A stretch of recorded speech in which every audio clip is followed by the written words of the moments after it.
Good morning, everyone. It's great to see all of our students here and faculty. So we really appreciate the support for today's program. I want to bring up this idea, this very, very innovative idea that the Huntsman School brought to me, and that was to schedule the Monday, Wednesday, Friday classes to Monday, Wednesday, and then keep the Tuesday, Thursday classes so that we could free up Friday. I have to tell you that at first I was a little skeptical. I visioned all of you students and most of the faculty off in the mountains, up at Beaver, working in your yards.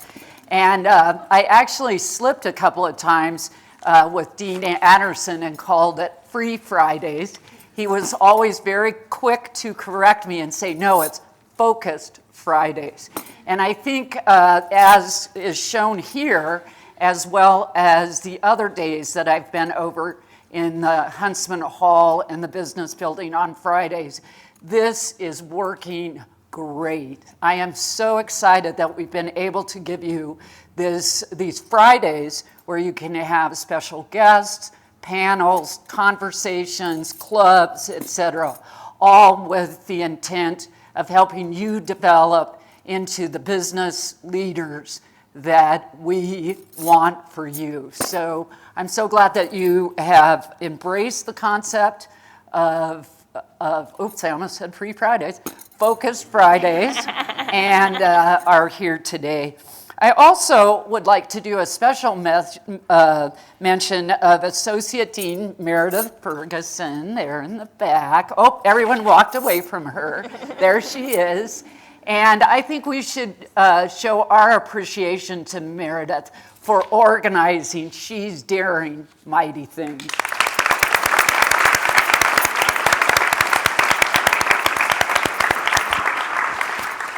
And seeing the number of women here in the audience is truly inspiring and exciting.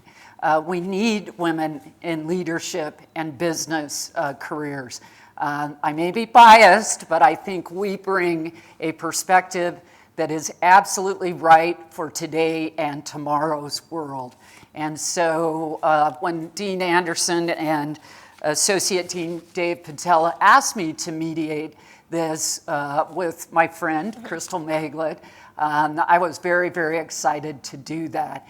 And I hope that through our conversation today, we can help you as women in the Huntsman School of Business, both as staff, faculty, and students, as well as our male guests, to appreciate what women can do in a business or a community.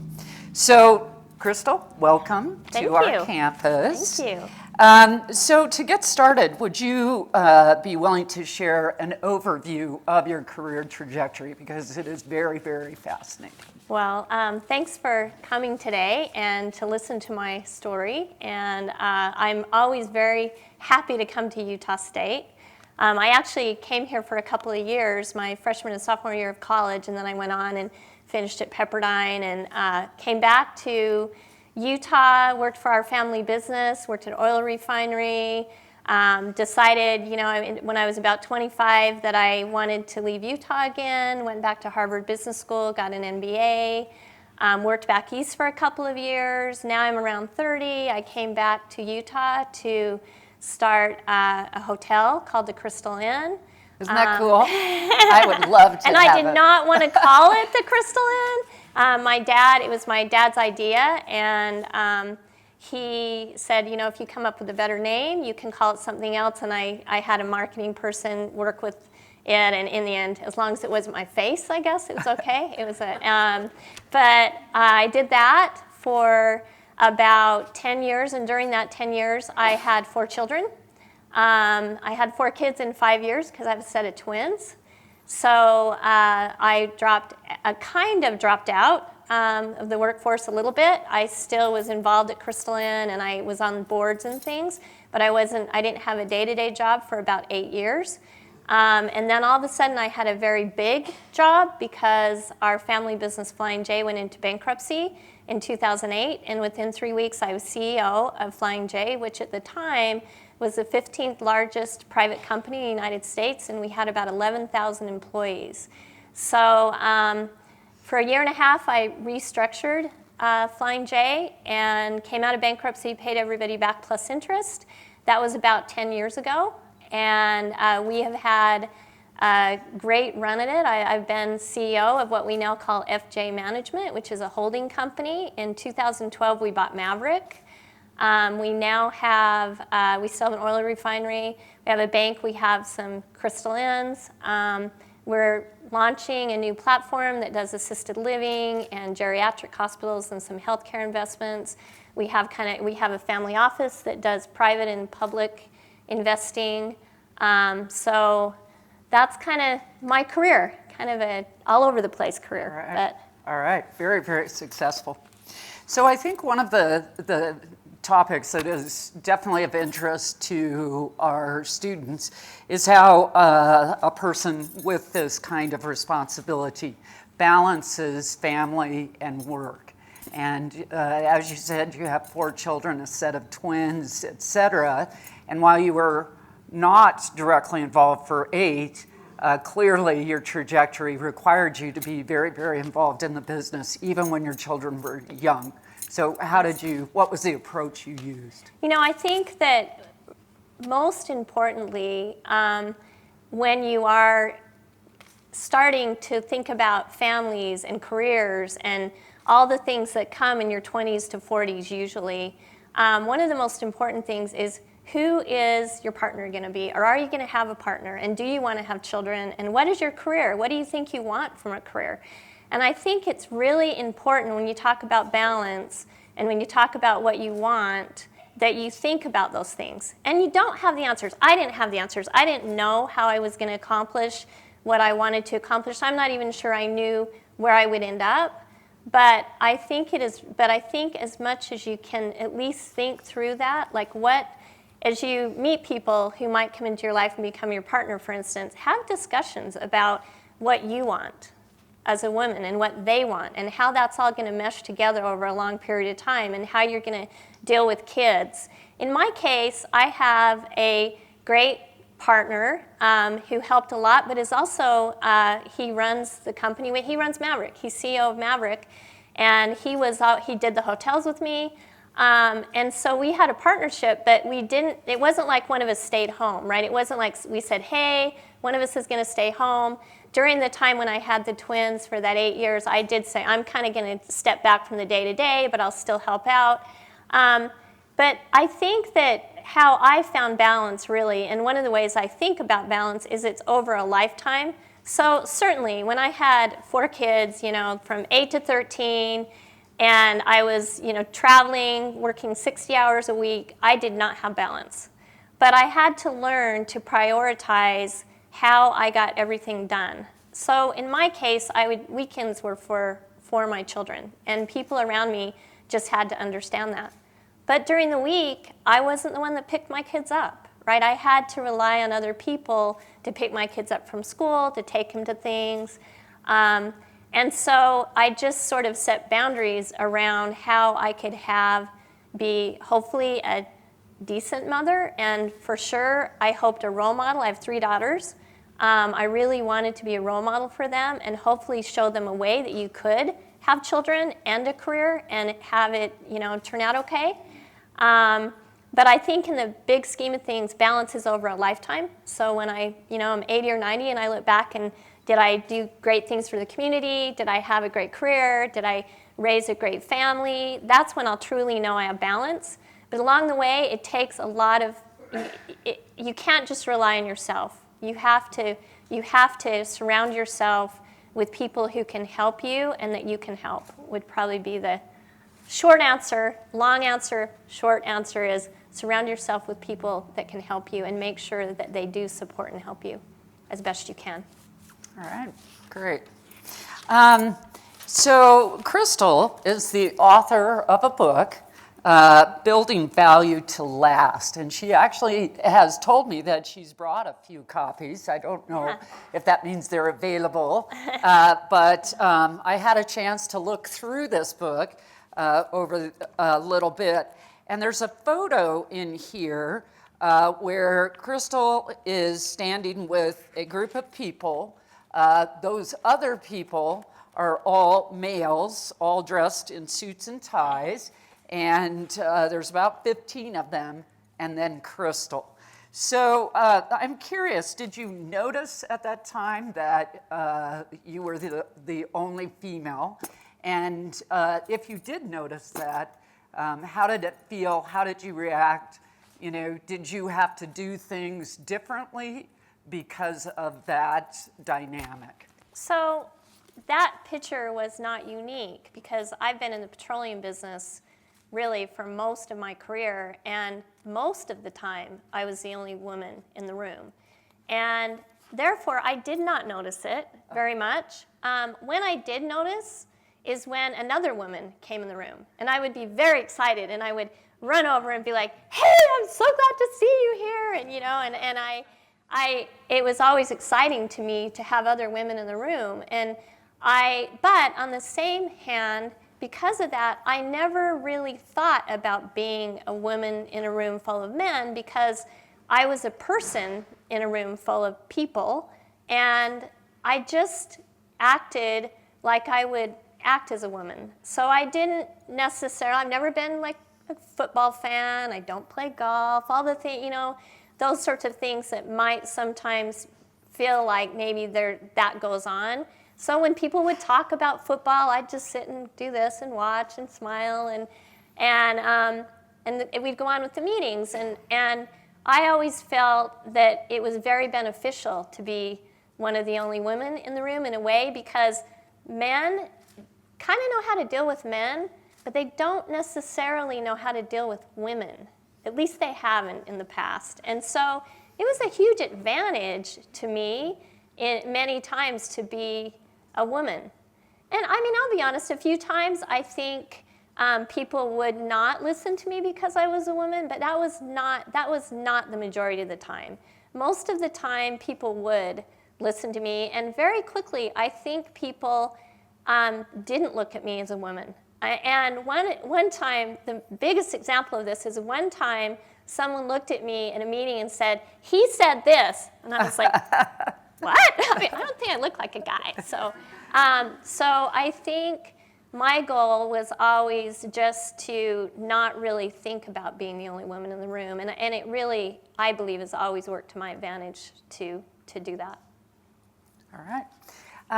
So we know, I'm assuming that many of these people here know about different leadership styles. Some tend to be found in, say, baby boomer males. Some tend to be found more in females, etc. Do you recognize your leadership style, and what is that? I think I do recognize my leadership style, and it is very much a hands-off leadership style in a way. I like to sit back and watch I'm kind of more a silent leader, I'd say. I like to give people tasks and help them as they need help, but I really find that letting people do what they can do and shine is kind of being a good leader. You know, directing a little bit, setting a goal for people, but then letting them be there and be their own leaders, essentially. And I think being a good leader is being able to get people to collaborate together to accomplish whatever that goal is. And I think that's really what leadership is. So that is kind of, and sometimes am I a leader? You know, I don't know, it's hard. That's a hard question for me because I do really feel like mostly I just like to try to give people ideas and then let them run with it and coach along the way. So that's an interesting description. It almost strikes me as a little bit nurturing. You're nurturing other people's opportunity. Would you agree with that? Yes, yes. I think that's the way that I work the best from my leadership perspective. Right. So I'm not as good leading people who don't have like great initiative themselves. You know, I mean, I'm not the kind of leader that can just pull somebody along. I need people that have initiative around me. I think too, it's important to have smart people. Like, I want to surround myself with smart people to lead, that are innovative and smart themselves, because then they make me a better leader. I had the chance to meet one of Crystal's directors, I think Danelle. Oh, yeah. And you might need to explain what she does. Yeah. But what struck me is she has developed confidence that is her role. And the other thing, which I'm thinking you instilled in her, she is very, very serious about mentorship. And I've actually talked mentorship for women, and she would actually like to see our Huntsman School female students apply for internships under her. Could you describe so Danielle is, she is the VP of Operations for Maverick, which means most of our 6,000 employees would, in some fashion, let's call it 5,000, report up to her. So she's over all of the regional managers, the district managers, and the store managers. Yeah. So she has a very big job in our company, Right. for sure. And what was her background? Do you know?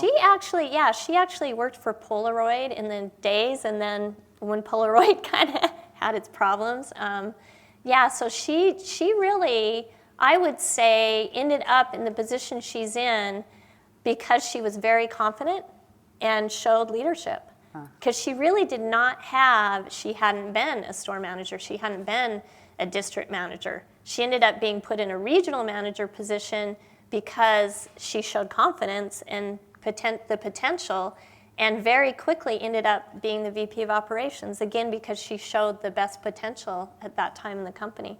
But she didn't have like a really up through the ranks. Right. Kind of. Right. career I path. think that is a good take-home point. It's show initiative, show drive, intelligence, et cetera. It's not just, I know, so some of you may know, or I guess they mentioned this, that I have a research program. When I hire people, I actually look for those things rather than direct experience in a laboratory. And what I realized is I like to shape them into what's right for my lab. It's not necessarily bringing that direct knowledge, technical knowledge. So it sounds like you look for that as well. Yeah, and I think, when your introduction, I thought it was fun because I didn't know you came from a ranch in Montana, right? And I came from Brigham City, Utah. And I think for me, and I think a little bit for you probably too, it's like I didn't know where I would end up. I just knew that I wanted to always be the best I could be. And I wanted to have confidence, but not be too confident. But I never let people put me down, and I was never afraid. I was always willing to go out and take that chance. And I think a lot of times, for a lot of different reasons, people don't do that, men or women. They just don't dare put themselves out there. And you know what? Sometimes you make mistakes when you do that, but you learn a lot by doing that. And I never had, to your point, I never had any career training to suddenly come in and be CEO of our family business. I mean, that's crazy. Luckily, I had the right education. I'd had some experience because I started Crystal Inn. But in the end, I had to just dive in and do what I thought was right, and again, surround myself with smart people. And I think that is when confidence is just such an important part of your career development and your life, right? Where you end up. So one thing that I've found is that people will come to me and say, should I, is this a job that I should take? And I discover that they haven't even applied yet. And so I always say, get the offer, then decide. I think we do need to have that confidence that we can do it, and then see if it's right for us, not to second guess. And all of that's such a big part of career development too, like just trying things. I mean, applying for a job that you really don't want is great, because guess what? You're gonna not care. I mean, you're gonna care, you wanna do your best, but it's like, you're not gonna be like, this is my dream job, and you're not gonna be nervous. You're gonna be like, if I get this, that's great. If I don't. And I think having some of those experiences are really important in your life to sort of practice, they're good practices. Am I saying the right thing, Dean? I just think you're both No. such incredible things. I don't want to tell people to apply for a bunch of jobs, and then all of these people that companies come and say, why don't these people? Anyway, no, I definitely, you are welcome to apply to Maverick, even if you don't want to work there for the experience. So you've talked a bit about some of the traits and your own attributes that are important to you. In your book, you have several principles that start off the chapters.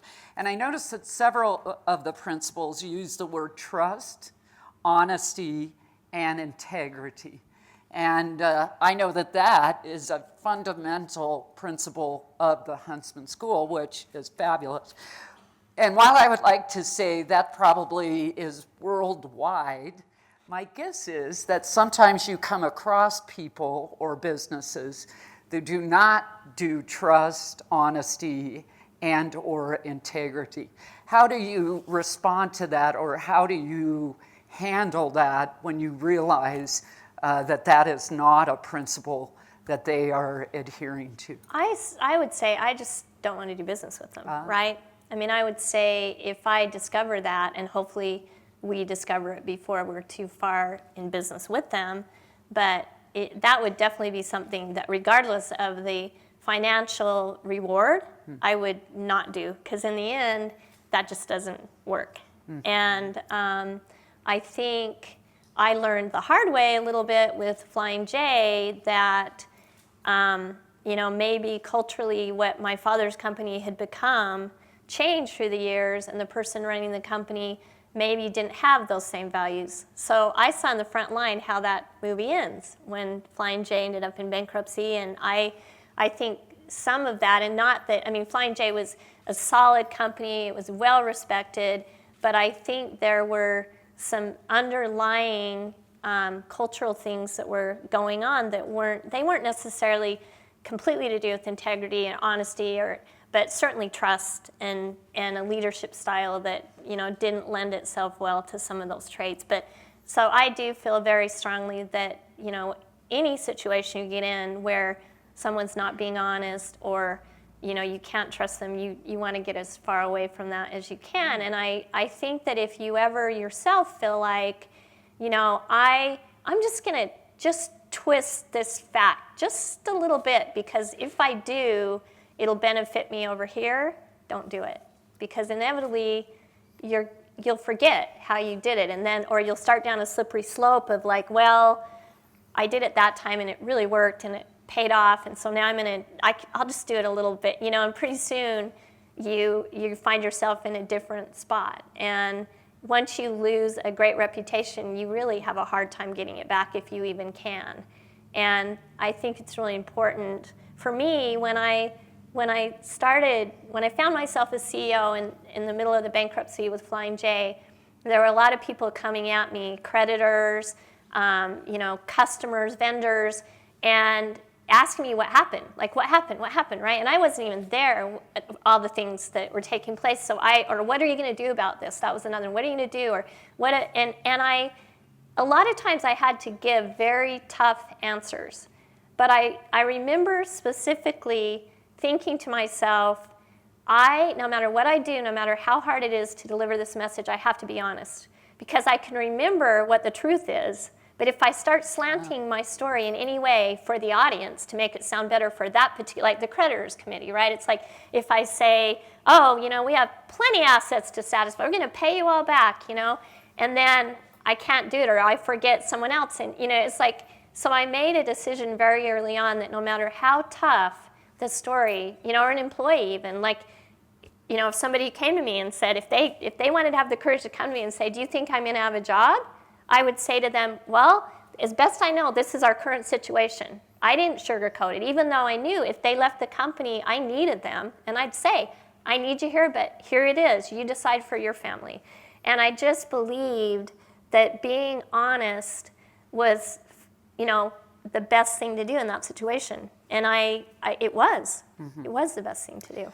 Well, as I've met more people that know Crystal, actually your reputation of honesty does precede you.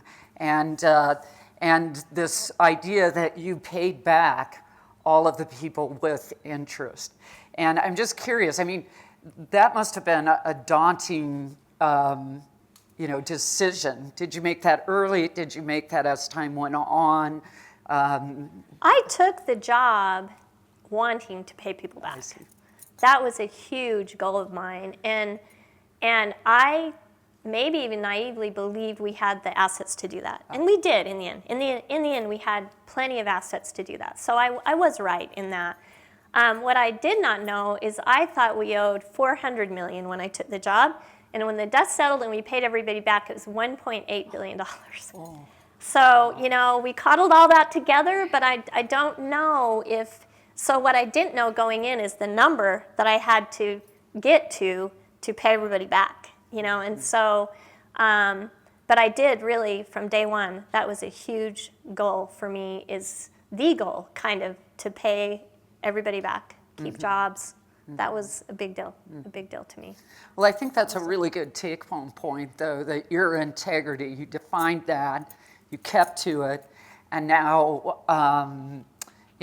because of that reputation, I would think more doors have opened up rather than closed. So I think that's a good message. I have to ask, though, here in Cache Valley, every time I turn around, there's another Maverick station. Do you know what that philosophy is? I don't. We love Logan.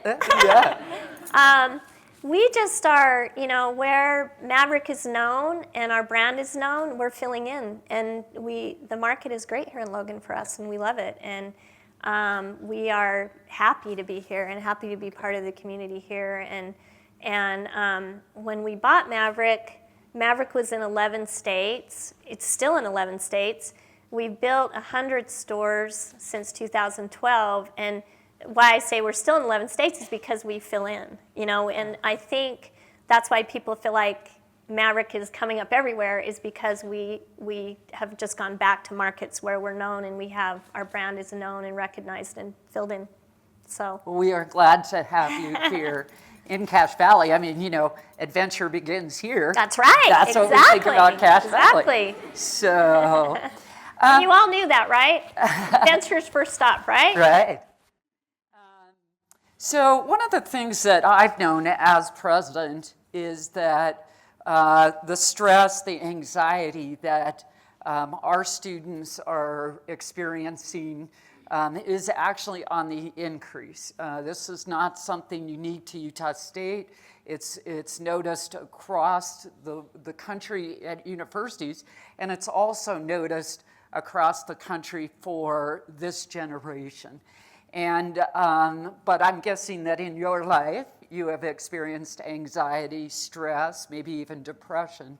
Do you have strategies that you use that might be helpful to this audience when you begin to realize you're under stress, anxiety, maybe things have gotten off track a little? You guys know the song, Am I Too Old? Don't Worry, Be Happy. Right? So that is kind of the way that I handle stress and stressful situations, is I compartmentalize whatever it is and I put it over there until I have to deal with it, and I just don't focus on it. And I think that worrying about things, especially things that you have absolutely no control over, is the biggest waste of time that there is. I mean, we're all short on time. So it's like, reading that post and thinking, oh man, that person does everything and I can't possibly do. What good is that? Like, just go out and do stuff yourself. Don't worry that whatever you're worried about. It's if you're a good person and you're working hard and you're just measuring yourself against yourself, that's all you need to think about and focus on. I think there is a lot of pressure that comes in today's world with media being so fast, and everybody knows about all the bad things that are happening in the world and the good things too, but there's just so much coming at all of you all the time from your own friends, from whatever it might be, and you're aware just instantly. And it is hard to take yourself out of that and just live your own life. And I really think that is the biggest advice, and that is what I do. I just, even in situations where I had a ton of stuff on my plate, I don't know why I can do this, but I literally can just like on the weekends when it was my kids, I just would forget about it. Like, I might answer an email or I might keep somebody moving on something, but I have seen in my lifetime that worrying about something just doesn't change it. So it's like you either go figure out how to change it or you just don't worry about it because it's just not productive. Right. I think of it as a gerbil wheel, which shows Yeah. my love of animals here. But, that I just get on a gerbil wheel and I run around and around because I'm worrying about that thing and this will happen and I can't figure this out. And then this, if I do that, then this. And it's just going around and around. And I have had to learn that that is not solving anything, that worrying. And so I've actually developed a little bit of an approach to get off that. It's actually just being very in the moment, feeling where I'm sitting, this book on my lap, the feet on the ground, the sounds. And then I think it's like kind of a self-hypnosis to just get off that gerbil wheel. And the other thing that I've realized is that when I'm on that, I start feeling tightness right here. And it's a sign to me that I'm starting to step away. Yeah, step away, relax, good. So the first, I had been Dean of Agriculture, but then I was invited to be the provost for a year. And that was the position at the university where the deans bring their issues. They bring some really good, kudo type things and great things that are happening. But in general, they bring their problems. And so the first time I did it, I was like, oh my gosh, I have no idea what to do with this. This is a huge problem. And then I'd get on that gerbil wheel. And then one day I realized, well, that's why they came to me. Because it is a big problem. They are needing help. And the second thing was don't force a solution. Yeah. And so I would do that same thing. I clearly don't have that solution. I'm not going to think about that. And then sometimes it just poof, and there it'd be. So I think that's very important that I wanted to have you, and I also wanted to comment that anxiety and stress is something we all experience. This generation, though, has definitely accelerated it. And I think it's because of media. I think there's pressure to be what you're supposed to be. And the critical thing is, what other people are doing. When Crystal and I grew up, we had the newspaper and TV, and that was truly it. So unless somebody told us, we didn't really know what was happening. So please take those, whatever it is, remember you're not alone in that. You're probably on that gerbil wheel and figure out ways to get off of it. So yeah, and I think talking to your close friends and family, and you don't have to go through something alone. It's okay to voice that you're struggling or that you want to just talk through. Maybe if you have a problem, right? You want to go to a professor or to a trusted friend, and sometimes just being able to talk through something and have someone else listen, or say, have you thought about this or have you thought about that, can really, I think, also alleviate anxiety and stress. And but it can hamper where you end up to worry or to have anxiety if you just can learn how to deal with that, and you'll have a lot of free time, Right. But anyway. Right. So please, think about how you in the audience can handle anxiety and stress. It's not going to go away, I can tell you that. Yeah. So you're going to need to develop those tools, those strategies. So thank you for sharing that. I'd like to have you talk a little bit about your book. I'm so excited. I now know an author, an autobiography. Yeah, right. So what prompted you to do this? It seems like you really put yourself and your life out there for all to see.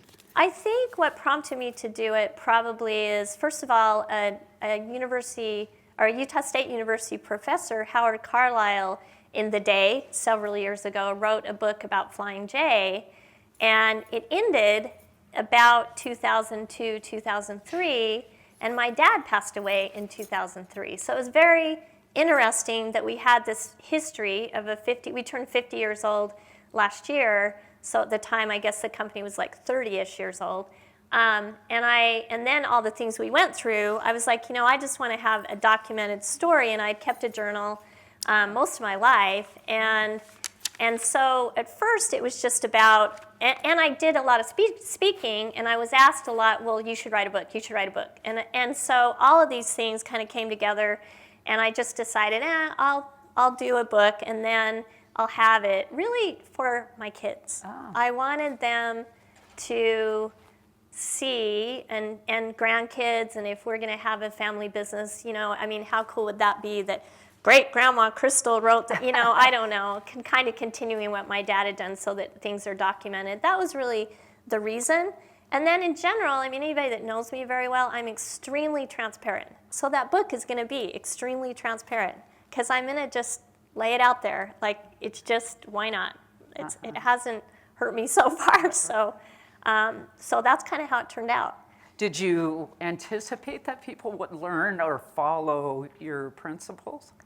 No, I think I just wanted to have something, right?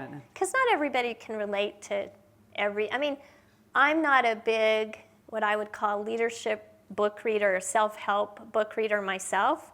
And so I didn't really see this. I'm not marketing this book. I'm not, it's there. And if somebody gets a hold of it, or I give a speech and they want to learn more, if it can inspire people here and there along the journey, that's great. And I do think the book, more than an hour-long speech that I would give, really does show what it was like to be. When I grew up in Brigham City, my parents didn't even graduate from college, right? So really, I started from a very humble beginnings, right? And I didn't know when I was, in my early 20s, I had no idea where I was going to be or what I wanted to be. And I did business only because that's what I knew, because my parents did business. I think that happens a lot, right? And that's fine for people. So the book, I think for someone to read it, I hope they sort of say, wow, like she's a normal person too. Right. Like there's just stuff that, happens along the way, and it happened to her just like it would happen to, right. And she was able to raise kids. And,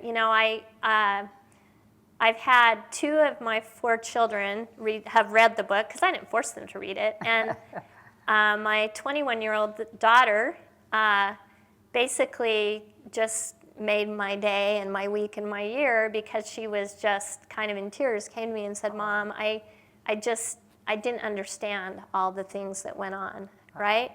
And I am very honest in the book about how it felt to be a mom and have these 4 kids saying, why can't you be here, for me? Why can't you be here? And what it meant to me personally to be. In fact, the part the kids talk about of the book, and this is important, I think, is they talk about how when I was, during that 8-year period of time, when I was kind of a stay-at-home mom, I felt a little empty, and I didn't understand it myself. And I don't know even today, if my opportunity to do Flying J hadn't come along, if I would understand how much I wanted to, and this maybe will sound bad, but how much I wanted to be more than just a mom. I didn't even understand it myself. And that comes out in the book, because I talk about how even though I came into a terrible situation at Flying J, it was in bankruptcy, all of a sudden I was like, woohoo, this is so fun intellectually. And, I think that was so enlightening for me, because I didn't get it. I got that I was kind of like, I should be really happy. I have these 4 beautiful kids, and I have a great home, and I have all this, and I should be just like so happy and have the perfect life. And it was like, until I saw what was missing, because I had the opportunity to go back into the career and be mentally challenged, I was like, I got this. And that's the part that my kids come back to me in the book and go, wow, that's really how you felt, Mom? So you didn't like being my, but that's okay. They get it. They get it. And, but anyway. One of the things that you've had to do is change both yourself, your direction, but fundamentally in the businesses that you've been involved in. And that is one thing that I've noticed in academics. Change is tough. And, there's kind of a thing out there that a university moves at the speed of a glacier. And, hard to get everyone that needs to be on board. And so we think of businesses as more nimble. And when we are involved with business leaders, they're surprised we can't implement change faster. But the thing is, you have to implement change. What is your strategy, or what is your approach, or what challenges have you had as you've implemented changes? Well, I will say one thing. If you are under stress, you can change an organization really quickly. So in other words, if an organization is financially challenged, or there is some competitor coming up that's got a better widget, you can, and I think the dean would, you can impact change really easily. But if you are in a situation that you are doing really well and all your employees know you're doing well, and it is probably as bad as academia, you just trying to get people, we just naturally don't want to change.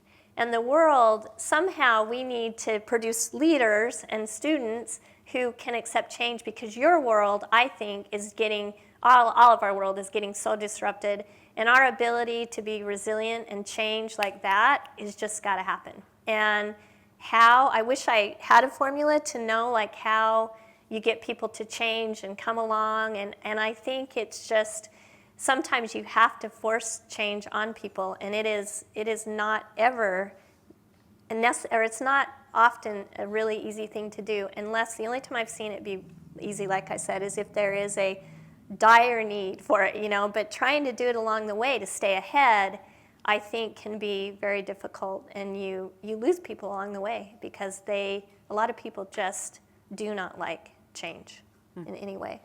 So I think you have to, and I think as far as how can you do it, I mean, I think I go back to sort of my leadership style. It kind of has to be, if you have the luxury of it, can it be their decision, right? If it's not imposed upon them, you at least have a chance, right, that you can do that and change. But, when I was in business school, one time I was sitting in a class, and one of my classmates, I don't know what it was a case study, and he sort of said, and you probably heard something like this before, but it resonates still with me, and it's like change or die. And it's like change or die, and that's true. I mean, the world goes at a fast pace, and you have to be willing to accept and move on.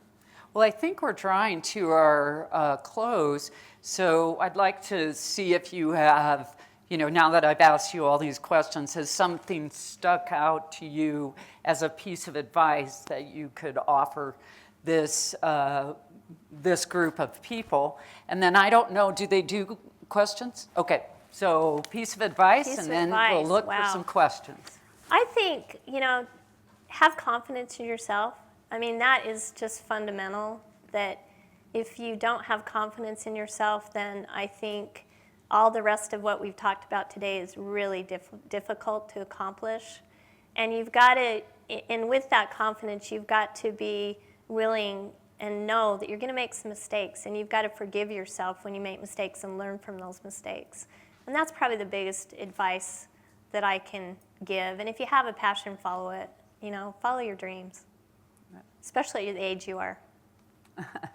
Well, I think confidence, too, comes from acknowledging that sometimes you've done a good to great job, right? Sometimes I nailed that. Yeah. That's what confidence is. So I think you've definitely demonstrated that. Well. All right, so questions for Crystal? Okay. I guess that's... So, as a woman in business and with Maverick, Flying J, all the corporations that you've worked with, how have you extended trust to your consumers and just people that you work with in general? How to extend trust? Is that what you said? I fundamentally just trust people. I just have to trust people, because if I didn't, you just can't get to where I am if you don't trust people, because you're relying on people all the time. You know, I mean, you would, there's just no other way to, trust is just such a fundamental part of having a company, because you're just allowing people to make decisions on your behalf, or, you know, you're hoping that your, you know, clerks, adventure guides we call them, are not going to steal from the register. And, you know, not everybody's perfect, but you have to fundamentally have trust. You just do. I don't know if that answered your question. What is the one decision you made, it turns out to be bad and you learn from it? The one decision I made that turned out to be bad. Just one. Just one? Yeah, it's like, which one should I choose? I don't know. I don't look at things like that. So it's hard for me, you know, to say that, because even if I made a decision and it wasn't the best decision, I learned something. So I can't really go back and say a decision that I made was bad, because it's just not part of my makeup, honestly. I've made bad decisions, don't get me wrong. But how I was talking earlier about how I compartmentalize and stuff, I just like, rear view mirror, like done. You know, I don't know. I have made them though. I really have. I have made bad decisions. I just don't want to think about them, and I hope I turned them around and learned and moved forward from them. Actually, that's one of your principles. Don't look in the rearview mirror, work towards a new start. Yeah, So, that's kind of who I am, I think. all right. But Is there anything that you wish you would have done or you wish you could change that could help us on our own roads to success? I think I get asked that question a lot, and I ought to have a better answer. But I think that the biggest thing is just know that, and this is from our age, right? Just know life is going to turn out. You know, I mean, it's like if I went back and said to my 20-year-old self, guess what? You are going to, you know, find a great mate. You are going to have great kids. You are going to have a career, right? I could have spent, and like I talk about worry, right? I could have just gone on with my life, which I mostly did. But I think you always at that age have sort of this underlying, like, is everything going to come together? I hope everything comes together, and it will. It will. You know, and I think knowing that, or just believing that as best you can at your age, is what I wish I had done at that age. I wish I had, I think I fundamentally did, but I certainly had moments in time, you know, when I was 28 years old and living in New York and was single and nobody on the horizon, and, you know, coming from Utah, my biggest goal in life was to have kids and be married, and I'm 28, and I mean, I had my moments when it was like, wow, will this really come together, you know? And it does come together if you keep believing and striving for that, So I know you didn't ask me this, but I'd like to answer that as well. I think of life as forks. I think of it as forks in the road. And there's been a lot of forks for me. But then that kept me going to the next fork and the next fork and the next fork and the next fork. And, you know, you look back, I don't even know that I knew that they were forks, as in decisions that would take me off there. But then when I look back, I realized, wow. So one fork that I've talked about even to when I did an interview here was I was going to be a veterinarian. That was my goal when I came out of high school. Grew up on a beef cattle ranch, loved animals, liked biology. This is my path. And I admit what it was is I partied too much when I was a freshman, and my grades weren't very good. All right, I'm calling it like it is. And that was a fork that I didn't realize I was at. And I look now and I think, you know what, that turned out okay. I mean, I'm not a veterinarian, Right. but I'm the president of a university and I'm having a good time. But you know, it would have been so different. I wouldn't have met my husband because I met him when I was in grad school, which means I wouldn't have had my kids that I have, which means I wouldn't live in Mendon, which means I wouldn't be here. So, you know, regretting decisions, I think, is a lost effort. Yeah. And instead think of them as forks that then meander. But the point is, have a good life. Yeah. Yeah, so, yeah. So I'll just stand. So I think I've had this idea of what a leader should look like, and I'm starting to find that some of them are misconceptions. Have you found that you've maybe led with a misconception and found that something was false that you've been abiding by, or can you kind of speak to that if you've had experience with it? Going back to the trust question, I get reminded all the time that I maybe shouldn't trust everybody I trust. I keep continuing to trust people, and I don't change that behavior, but that is a misconception. Like, I just want to believe that I can trust everybody, and unfortunately that's not always the case, but that's something that I think is a little bit of a misconception and a little naive on my part, but I still kind of give people the benefit of the doubt. But you do have to watch as you go through life, and there are definitely people that maybe you wouldn't want to associate with or that you shouldn't trust. So that's kind of a misconception, I guess, that I continue to have. But anyway. I think we have time for one more question, if there's one.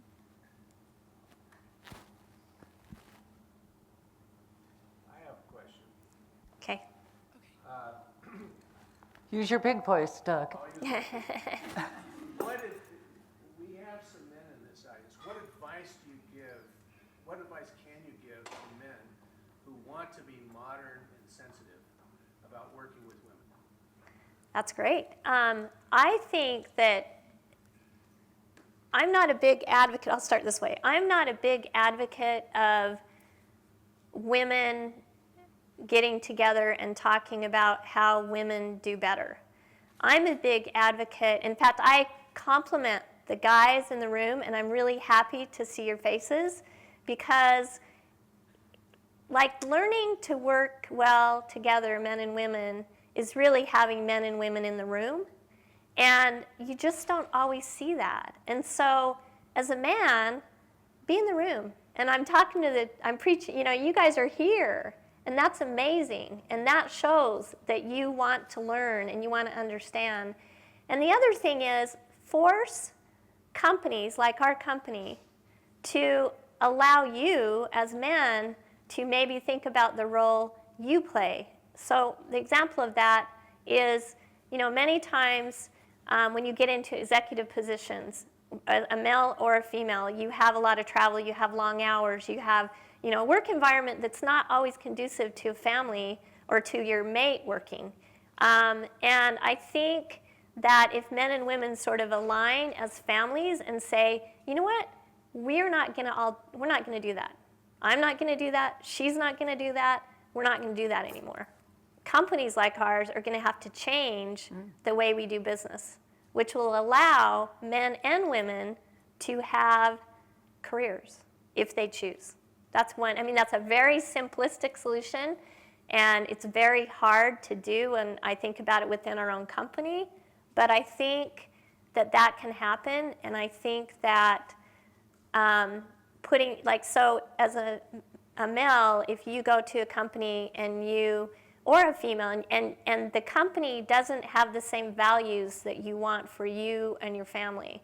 So in other words, they are demanding that you work the weekend, and that's not what you want.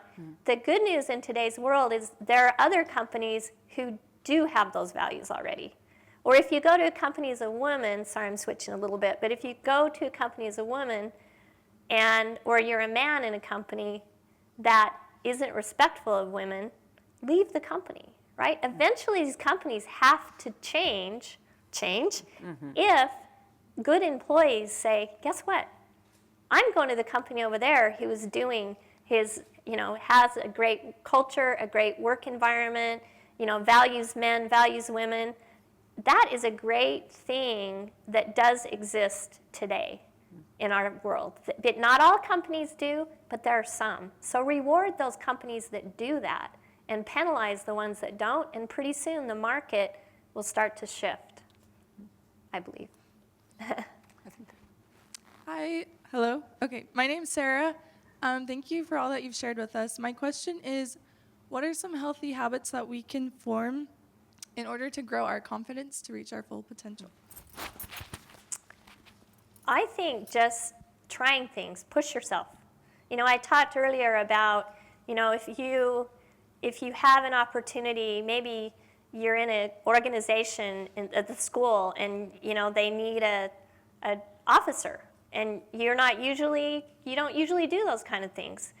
Go for it, right? Or, the interview for a job that you maybe don't necessarily want, and you're going to succeed, and as Noelle said, and you'll be proud of yourself, and then you can say, wow, I did that, and then it'll help you to say, okay, I'm going to try something else. I think that's how you build your confidence. And you also, again, and I don't mean to focus on the negative, but also those situations, and if you don't succeed exactly the way you wanted, and you learn that it's like, oh, that was okay. It wasn't so painful that I didn't quite get what I wanted because I learned something, or so in both cases, there's just no downside, right? Because it's like, if you put yourself out there, like say you put yourself out there and you run for that office and you don't get it, you can still look at the mirror and say, I'm really proud that I tried that. And guess what? It really didn't hurt me that bad. So maybe I'll try it again. Or you look in the mirror and say, I actually got that. Wow, that's cool, right? So there's just no downside. I think that's how you gain confidence. But you have to understand and consciously understand that you don't beat yourself up if those chances you take don't work out exactly the way you wanted. It's like you have to get up and dust yourself off and learn from it, because some things will work out and you'll take pride and be happy, but little things. Different people have different levels of self-confidence, and I think, for some people, even like being in a room full of, people and having to go and socialize, that's a hard thing. But nobody else in the room really knows you struggle with that. So forcing yourself, I'm going to go to this event and I'm going to go up and introduce myself to 3 people. And you'll be successful. And then it's like, hey, that's okay, right? So anyway. I think I can't agree more that it's just pushing through things that maybe were holding you back. And then when you push through it, say, man, I did it. It'll be hard for you to believe this, but I used to be incredibly scared to talk in front of people, right? I've obviously overcome that fear, but how did I do it? I just kept doing it. I kept taking those opportunities. Even standing up and asking a question was scary to me, but you did it. Somebody says, answered your question, et cetera, et cetera. Think of those as successes. Those are great things. So keep pushing I agree. through. Public speaking is a big one. I agree completely with that. That was like terrifying. And it is one of those things that you do more, and you can do it. Yeah. Eventually you just can do it. And so, I don't know, it's most things in life are that way, I think. All right, let's give them a round of applause.